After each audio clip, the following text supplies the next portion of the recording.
Sheep farming दुनिया का कदीम तरीन और मुनाफा बख्श बिजनेस समझा जाता है। अगर मैं पूरी दुनिया में शीप फार्मिंग की अकसाम की बात करूं तो तकरीबन 1000 से ज्यादा पूरी दुनिया में शीप्स की अकसाम पाई जाती हैं। 5-6 नस्ल की भेड़ें होती हैं। कजली नस्ल है ना, वो सरगोदे में ज्यादा पाई जाती है। तो उसका छतरा भी बड़ा बेहतरीन बनता है। नर जो है कुर्बानी में बहुत बेस्ट कीमत दे जाता है। और ये लप्पा जो है ना, ये भी वजन ज्यादा बढ़ा जाता है। बकरी किलो दवे ते भेड़ देवे 1 पाइया। वो अहमियत दुध भेड़ दा पारा।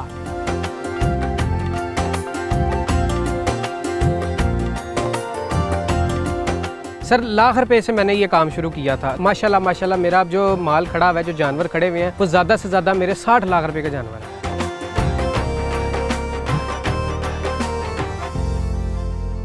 मैं इस वक्त जनूबी पंजाब खैरपुर टामेवाली के मौजा दित्ता समेजा में मौजूद हूँ और ये गांव शीप फार्मिंग के हवाले से पूरे पाकिस्तान में एक अलग शनाख्त रखता है।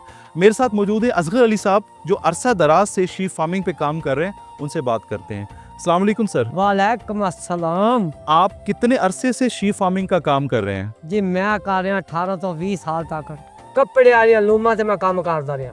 ठीक काम किया, बड़ा किया, मजदूरी रज के की है। तो आप इस काम में कैसे आए? फिर मैं उतो सोचा इतने आया, वाही की, वाही च मजा नहीं आया। फिर मैं अल्लाह ताला के दुआवां की 4 साल। मैं मेरे मालिक माल ले तो भेड़ां दा दे, देने वाला मेरा अल्लाह सी, मेरी औकात कोई नहीं सी। मेरे सोहने रब ने मैनू माल दिता। मैं ले 17 पहाड़, वो मैनू मेरे उस वक्त 5000 दे पुट्ठे दा। 17 पहाड़ू मतलब बेड़े?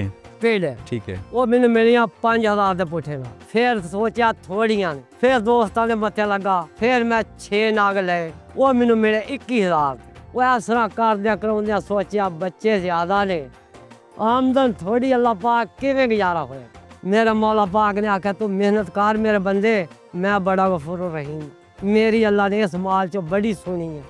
8:30 बजे गया सी, सुबह नमाज पढ़ो, पढ़ के दरूद शरीफ माल दे विच खलो के पढ़ो, क्योंकि माल पैगंबरी है। इन कुछ ना कुछ जाग पैगंबरी होनी चाहिए है। क्योंकि जो दरूद पाक आप पढ़ांगे ना तो सोने नबी दी आल ते जाएगा, ओदी औलाद ते जाएगा, ओदे ते जाएगा, इन्हां जाग पैगंबरी लग जाएगी। अब फिर मेरे अल्लाह ने करम किया, मेरा माल हो गया 116। बच्चे पाल ले रहे, बच्ची की शादी कर ली, 116 माल हो गया। फिर बाद मैं जमीन ठेके ते ली, फिर मैं टूल लवाई 4.5 लाख। उस टाइम टरपैन का बोर होया। फिर साल 2 लंघिया, मैं 16 लाख का सोलर लवाया। अच्छा। 2 लाख दे फ्रेम लोहा लिया। 1.5 लाख मजदूरी पाप हो गया। मेरा 20-22 लाख रुपये सोलर भी माशाल्लाह चल गया। और ये सारा इसी से कमाया? सारे एदे जो। फिर मैं बच्ची की शादी की थी, फिर मैं इन्हें जो माल बेचा, मेरा निक्का बाहर चले गया। फिर मेरे थोड़े रब की खैर हुई। हुण फिर मैं अपनी जरूरतां फिर पूरियां कीतियां ने। माल माशाल्लाह मेरा अल्हम्दुलिल्लाह अल्लाह पाक दा मेरे ते करम है ते मौजां कर रहे तो सोहना खुदा दे रहा। बच्चे भी खा रहे हैं, बल्कि यतीम मस्कीन भी इन्हों खा रहे हैं। मैं कला रिज़्क़ हलाल नहीं खाता। जिन्नी मैनू अल्लाह तौफीक दी है, मैं यतीमां तक ही पहुँचाऊना, मस्कीना तक भी पहुँचाऊना। ये याद रखिए कि ये इन्होंने शीप फार्मिंग करके ही इतना पैसा कमाया, और जो जो चीज़ें इन्होंने गिनवाई हैं वो शीप फार्मिंग से ही पैसा कमा के इन्होंने किया है। कितने पैसे खर्च किए थे, कितनी इन्वेस्टमेंट की थी आपने? 1,01,000 रुपया मैं खर्चा किया, तो मैं उधर बड़ा तंग था। जितना भी माल आपके पास खड़ा है तकरीबन ये टोटल कितने का होगा इस टाइम? अल्हम्दुलिल्लाह माल 18 तो 20 लाख का। अच्छा, ये अभी जो 18 से 20 लाख रुपए का माल खड़ा है और शायद 50-60 लाख रुपए का ये माल बेच चुके हुए हैं। ज्यादा भैया इससे कितने भी करोड़ की गल करो। अगर कोई किसान अपना काम शुरू करना चाहता है, हाँ जी, कितने पैसों से वो आज के दौर में काम शुरू करे, कितने उसको ये जोड़े रखने चाहिए जिससे ये कि बेहतरीन फार्मिंग शुरू कर सकता है वो? छोटे तो छोटा 3 लाख रुपया चाहिए। 3 लाख में कितने आ जाएंगे जोड़े? तकरीबन 6 मादियां तो 7वां लाख। कि बकरी और भेड़ में क्या बुनियादी फ़र्क है? दूध के एतबार से बताइए, गोश्त के एतबार से बताइए, और इनमें जो है नफीस जानवर कौन सा है? इन्हां चो बकरी नवाब माल है। अच्छा। जिवें बंदा कहंदा ना भी यार फलाना बंदा बड़ा नवाब है। सोल है, मतलब धुप च नहीं बह सकदा, सर्दी च नहीं रह सकदा। बकरी नूं असीं गिणने आ नवाब माल। वो बल्कि बकरी दा दुध ज्यादा है, भेड़ दा थोड़ा। अच्छा। बकरी किलो दवे ते भेड़ देवे 1 पाइया। वो अहमियत दुध भेड़ दा पारा। अच्छा ਉਹ ਭਾਰਾ ਕਿਵੇਂ ਆ ਕਿ ਕਿਲੋ ਨੂੰ ਪੱਤੀ ਬੱਕਰੀ ਦੇ ਦੁੱਧ ਨੂੰ ਤੁਸੀਂ ਲਾ ਲੋਗੇ ਨਾ ਉਹਦੀ ਚਾਹ ਬਣੇਗੀ। अच्छा ਭੇਡ ਦਾ ਪਾਈਆ ਦੁੱਧ ਹੋਏਗਾ ਤੇ 3 ਪਾ ਪਾਣੀ ਪਾ ਲੋਗੇ, ਬੱਕਰੀ ਦੇ ਨਾਲੋਂ ਚਾਹ ਭੇਡ ਦੀ ਚੰਗੀ ਬਣੇ।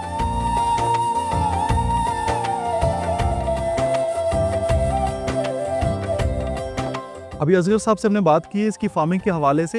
अभी हम आपको मिलवाते हैं यहाँ के ब्रोकर से जो कि यहाँ से शीप्स को, बकरियों को, लेलों को जो कि यहाँ से लेके जाते हैं बड़े शहरों में, किस दाम ख़रीदते हैं, किस दाम फ़रोख्त करते हैं। तो आइए उनसे बात करते हैं।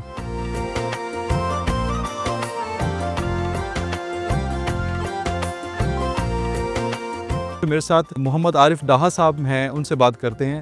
सर बहुत शुक्रिया आपका, आपने हमें जो है ना अपने फार्म पे इनवाइट किया है। अपनी फार्मिंग के हवाले से बताइए कि आप कितने अरसे से फार्मिंग कर रहे हैं और आपके पास टोटल कितनी शीप्स हैं। मेरे पास तकरीबन 300 भेड़ें हैं, जिनमें 120 के करीब छोटे बच्चे हैं, 300 बड़ी भेड़ें हैं।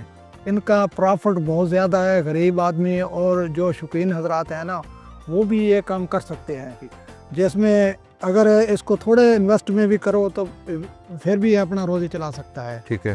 अगर कोई ज़्यादा इन्वेस्ट करना चाहता है तो वो भी चल सकता है, क्योंकि एक गरीब मतलब जानवर है, इसको इतना ज़्यादा खर्च भी नहीं करना पड़ता, ज़्यादा चारा भी नहीं डालना पड़ता, ज़्यादा खुराक भी नहीं डालनी पड़ती।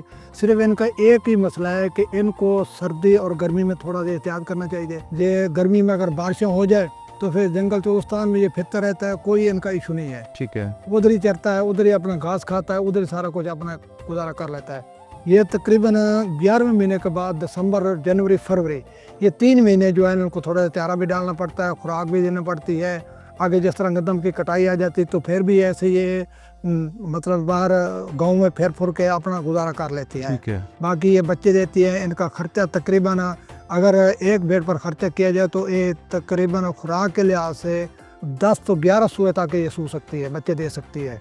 फिर इसका खर्चा जितना है वो इतना ज़्यादा खर्चा नहीं है जितना कि बकरी का है। बकरी का ज़्यादा खर्चा होता है। ठीक है। वो एक पुरअमन जानवर है और ज़हीन जानवर है, उसकी हिफाजत ज़्यादा करनी पड़ती है, उसकी केयर भी करनी पड़ती है, उसको खुराक भी अच्छी देनी पड़ती है। ठीक है। और उसका बच्चा भी अगर भेड़ की निस्बत देखा जाए तो बच्चा उसका थोड़े पैसे का होता है। अगर 3 माह का ये बच्चा भेड़ का होगा ना, ये बच्चा तकरीबन 3 माह का तो आपको 25,000 तकरीबन 20-25,000 30,000 के करीब मिलेगा। ठीक है। अगर बकरी का 3 महीने का बच्चा होगा तो वो भी 25-30,000। लेकिन 3 महीने के बाद बकरी के बच्चे की परवरिश ज़्यादा होगी अगर उनको खुराक मिलेगी तो।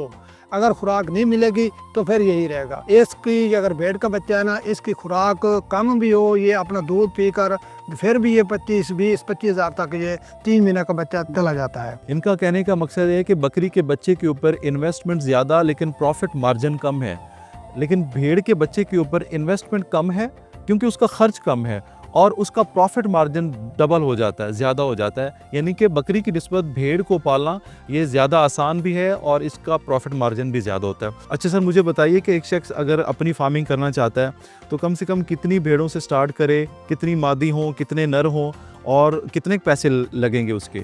उसके लिए यही है कि अगर उसके पास पैसा है, ज़्यादा पैसा तो ज़्यादा कारोबार चला सकता है, अगर कम है तो थोड़े से भी शुरू कर सकता है। ठीक है। ये जैसे कि अक्सर मेरे दोस्त हैं, उन्होंने कईयों ने 10 भेड़ों से शुरू किया, कईयों ने 5 से शुरू किया, कईयों ने 20 से शुरू किया, कई 50 से भी शुरू। इस तरह जैसे ही आपके पास अगर ज़्यादा इन्वेस्टमेंट है तो ज़्यादा कारोबार हो जाएगा, अगर थोड़े हैं तो फिर थोड़ा हो जाएगा। ठीक है। लेकिन कम से कम भी ये 10-12 भेड़े से ये शुरू करो ना, अगर इफ्तिताह हो जाए तो फिर अल्लाह ताला रोज़ी भी देता है, इसमें बरकत भी है। अपने नबी सल्लल्लाहु अलैहि वसल्लम ने इरशाद फरमाया कि जो ये मेरी सुन्नत पे अमल करेगा तो भूखा नहीं रहेगा। ये काफ़ी कारोबार से एक बेहतर कारोबार और बेस्ट कारोबार है। इनके लिए ख़र्चा भी कम, प्रॉफिट ज़्यादा है और थोड़े पैसों से चलकर ये बहुत ज़्यादा काम कर जाती है। अरे सर, शीप फार्मिंग के लिए कम से कम कितनी जगह रिक्वायर्ड होती है, कितनी जगह चाहिए होती है और कितने पैसों से ये काम शुरू किया जा सकता है? इसमें सारा रकबा जो है ना भेड़ के हिसाब से होता है। अगर भेड़ें ज़्यादा हैं तो जगह ज़्यादा होगी, अगर भेड़ें कम हैं तो फिर जगह भी कम होगी। कम से कम तकरीबन 20 भेड़ें होंगी या 25 भेड़ें होंगे ना, तो उनके लिए 1 कनाल जगह बेस्ट है। ठीक है। अगर उससे ज़्यादा होगी तो 2 कनाल हो जाएगी, 3 कनाल हो जाएगी, 1 एकड़ हो जाएगा, जिस तरह भी है। ये है शहर की मतलब पिंडू मोड़ के हिसाब से इनकी जगह, और शहर के हिसाब से तकरीबन 1 कनाल जगह है ना, तो 25-30 जानवर उसमें चल सकते हैं। बशर्त ये है कि उसमें सफाई का ख्याल रखा जाए, गंदगी ना फैले, साफ़ सुथरा माहौल मिले, पानी साफ मिले, चारा मिले। चारे में शहर में थोड़ा सा ऐसा होता है कि बाहर जो है ना वो चुगाई का काम नहीं होता। ठीक है। अगर वो चुगाई करेगा तो उसको लिए आदमी उसकी ज़रूरत होगी, उसको पैर चलाएगा, तोड़ेगा, फिरेगा। लेकिन उसमें थोड़ी सा भूसा और चने ले ले या चोकर ले ले, वो थोड़ा सा भूसा डालकर ऊपर जो है ना चोकर डाल दे तो वो भी बेस्ट है। ठीक है। वो डाल सकता है, वो भी अक्सर भेड़ें खा लगती है, लेकिन उसमें नस्ल का फ़र्क होता है। ठीक है। ये 3-4 नस्लें हैं, कजली भी हैं, गुल्ली भी हैं, चपड़ी भी हैं, लप्पी भी हैं, बरमानी भी हैं। ये 5-6 नस्लें की भेड़ें होती हैं। जो कजली नस्ल है ना वो सरगोदे में ज़्यादा पाई जाती है। ठीक है। उसका छतरा भी बड़ा बेहतरीन बनता है। नर जो है कुर्बानी में बहुत बेस्ट कीमत दे जाता है। और ये लप्पा जो है ना ये भी वज़न ज़्यादा बढ़ा जाता है। बस उसके बाद जो गुल्ला है वो उसका भी वज़न होता है। लेकिन इनमें सबसे ज़्यादा बेस्ट जो है ना वो चपड़ा और कजला छतरा जो है ना वो कजरा छतरा जो ऊंचे कद का ऊंचे होता है, कद वाला होता है, लंबे लंबे कान होते हैं। कुर्बानी के लिए ज्यादातर वही कुर्बानी इस्तेमाल के लिए होता है। वो ज़्यादा बेस्ट। और उसका रेट भी तकरीबन 1.5 लाख के करीब हो जाता है कुर्बानी। अच्छा। अगर सही उसकी परवरिश की जाए तो 1.5 लाख तक, 1,20,000, 30,000, 1.5 लाख तक तकरीबन वो छतरा बिक सकता है। ठीक है। उसके बाद अगर ये नहीं कर सकता, अगर देहाती माहौल है तो फिर तो मौज ही मौज है, फिर तो जगह के इन्वेस्ट करने की ज़रूरत नहीं है। फिर तो बाहर ही खुली जगह है, खुली आब हवा है, जंगल में फिर रहे हैं, खेतों में फिर रहे हैं, वो चल रही हैं, ये ऐसा घास फूस थोड़ा बहुत भी इनको मिल जाए, ठीक। सूखा सीना तो खा कर गुजारा कर लेती है। आरिफ साहब, ये कितना मुश्किल या कितना आसान काम है शीप फार्मिंग? हमारे नाजरीन को बताइए जो नया काम शुरू करना चाहते हैं उनके बारे में कुछ बताइए कि ये कितना, इसकी बीमारियां क्या होती हैं, उनका फिर इलाज क्या होता है और उनकी देखभाल कैसे की जाती है? इसमें कोई मुश्किल काम ज़्यादा नहीं है, बहुत आसान सा काम है। अगर मुश्किल हो उसके लिए होता है जो ना काम करना चाहे। जैसे कि कहे कि मैं अंदर एसी कमरे में सोऊं या अच्छा खाना खाऊं या पंखे के अंदर सोऊं, गर्मी ना बर्दाश्त कर सकूं, उसके लिए तो है मुश्किल। ठीक है। जो आदमी गर्मी बर्दाश्त कर सकता है, धूप सर्दी की नहीं परवाह कर सकता, उसके लिए कोई मुश्किल नहीं है। ठीक है। क्योंकि सारा दिन इन्होंने अब फ्री में खाना है। ठीक है। अगर ये एसी के कमरे में सोएगा, पंखे के नीचे सोएगा तो फिर ये काम नहीं कर सकता। ना ही उसके बस में ये काम ठीक है। ठीक। बाकी इसमें बीमारी जो आती है अक्सर आती है, जानदार चीज़ है।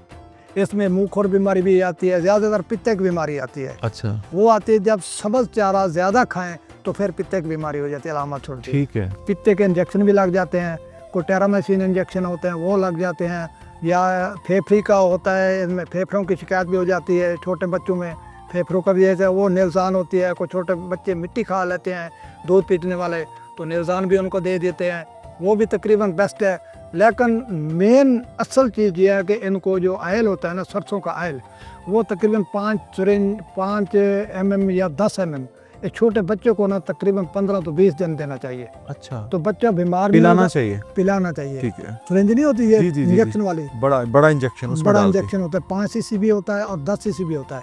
अगर बड़ा है तो उसको 10 cc दे दे, अच्छा। अगर छोटा है तो उसको 5 cc दे उससे क्या होता है? दे। उसमें जो है ना मैदे के आते हैं, ये छोटे बच्चे फिर है ना, ये जी ऐसे जी छोटे, जी जी जी। ये बच्चे मिट्टी खा लेते हैं। मिट्टी खाने से आंतों में जो मिट्टी जम जाती है, अच्छा। वो परवरिश बच्चा सही नहीं कर पाता। ठीक ठीक। उसके लिए निज़ान भी देते हैं। अच्छा। अगर वो ना मिले तो ये सरसों वाला आयल जो है ना ये बहुत बेस्ट है।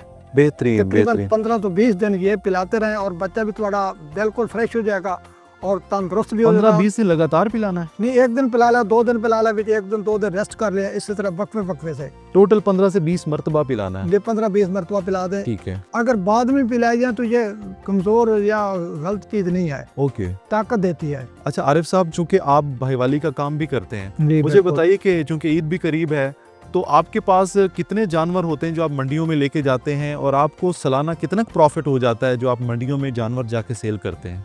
उसमें सर ये कि हमारा पार्टनरशिप का, मेरा दूसरे भाई बार भी हैं, हम पार्टनरशिप पे काम करते हैं। ठीक है। तो जैसे उन्हें ये सीज़न शुरू हो रहा है, हमारे पास कुछ बकरे भी हैं और कुछ छतरे भी लिए हुए हैं, हमने ख़रीदे हुए हैं। ज़्यादातर हम गुजरांवाला में बेचते हैं, ये शेखपुरा गुजरांवाला में ज़्यादा है इसकी सेल है, और जो बकरा है वो लाहौर में ज़्यादा सेल है इसकी। अच्छा। जी।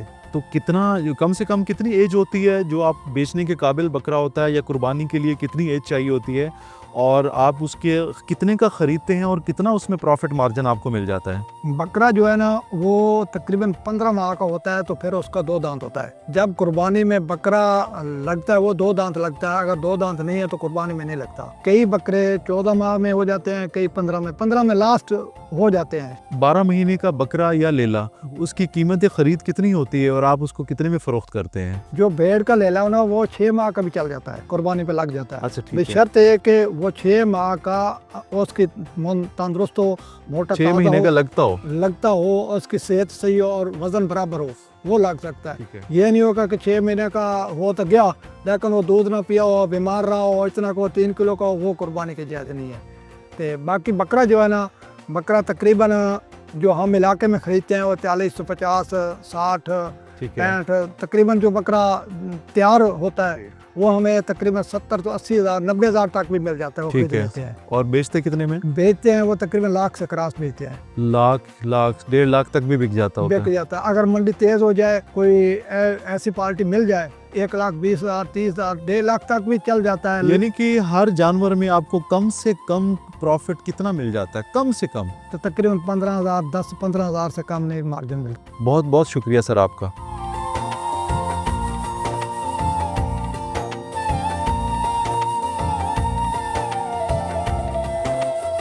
मेरे साथ जो है अलादिता एडी साहब जो कि जट फैमिली से ताल्लुक़ रखते हैं मौजूद हैं, और साथ में राना हमाद साहब मौजूद हैं। इन्होंने गोट फार्मिंग और शीप फार्मिंग पे बहुत काम किया हुआ है। इनसे बात करते हैं। फ़र्स्ट ऑफ़ ऑल तो एडी साहब बहुत शुक्रिया आपका, आपने हमें अपने फार्म पे इनवाइट किया है। राना हमाद साहब, सबसे पहले मैं आपसे बात करूंगा कि आप माशाल्लाह आपने कॉलेज यूनिवर्सिटी पास आउट किया है, आपके पास और भी बहुत सारी ऑप्शंस थी जी। बिजनेस की, जॉब्स की। जी जी आप शीप फार्मिंग में, गोट फार्मिंग में क्यों आए और आपका क्या मोटिव था?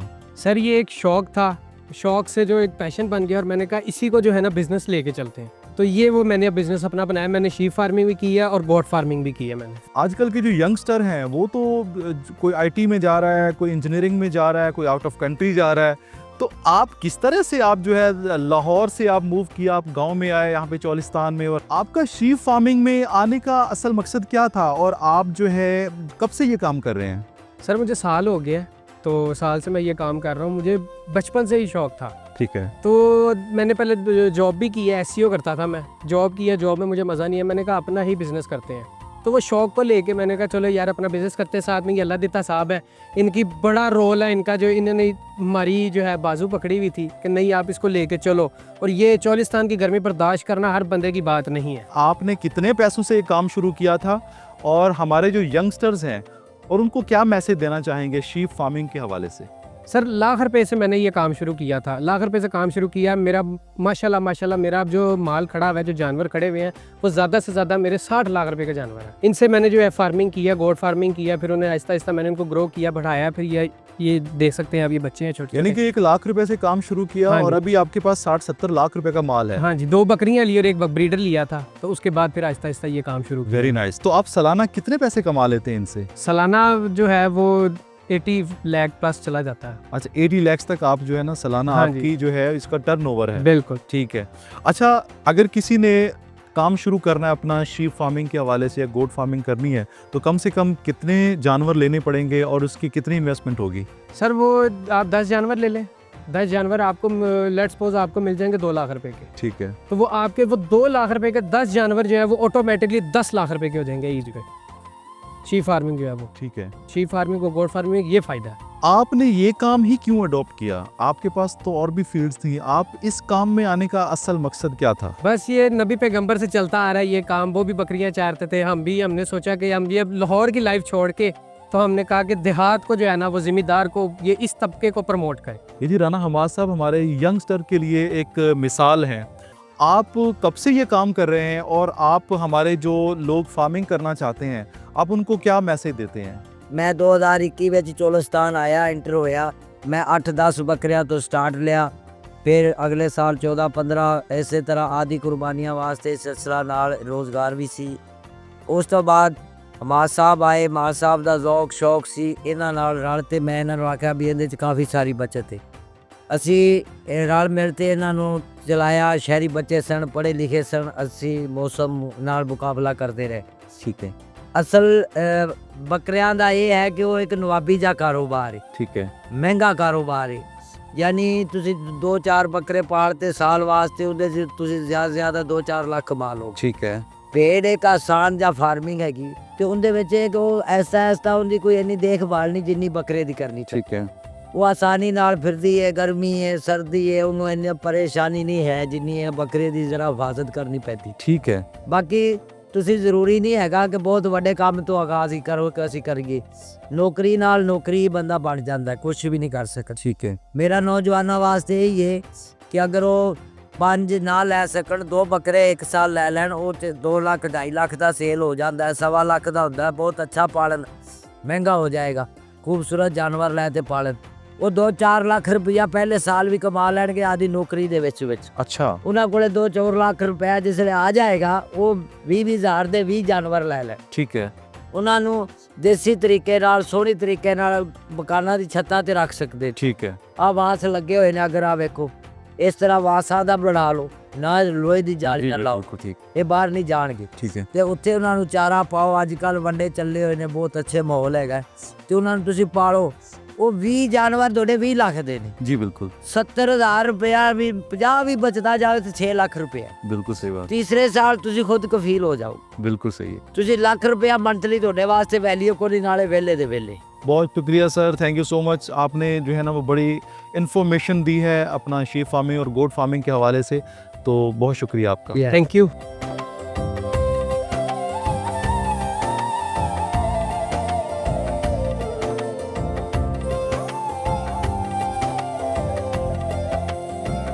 जी तो किसान भाइयों, ये था आज का प्रोग्राम किसान का पाकिस्तान, जिसमें हमने आपको शीप फार्मिंग के हवाले से मुकम्मल आगाही दी और आपको बुनियादी फ़र्क भी बताया कि शीप फार्मिंग और गोट फार्मिंग में क्या फ़र्क है। अब ज़रूरत इस बात की है कि हमारे किसान भाई, हमारे ऐसे दोस्त जो पढ़े लिखे भी हैं, उनके पास वसाइल भी हैं, वो इस कारोबार में आके लाखों रुपए का ज़र मुबादला कमा सकते हैं। मैं उम्मीद करता हूँ कि आज का प्रोग्राम आपको बेहद पसंद आया होगा। मुझे और मेरी टीम को दीजिए इजाज़त और आप देखते रहिए किसान का पाकिस्तान फ़खर जमान के साथ, ओनली ऑन डिस्कवर पाकिस्तान, क्योंकि खेतों की हरियाली पाकिस्तान की खुशहाली है।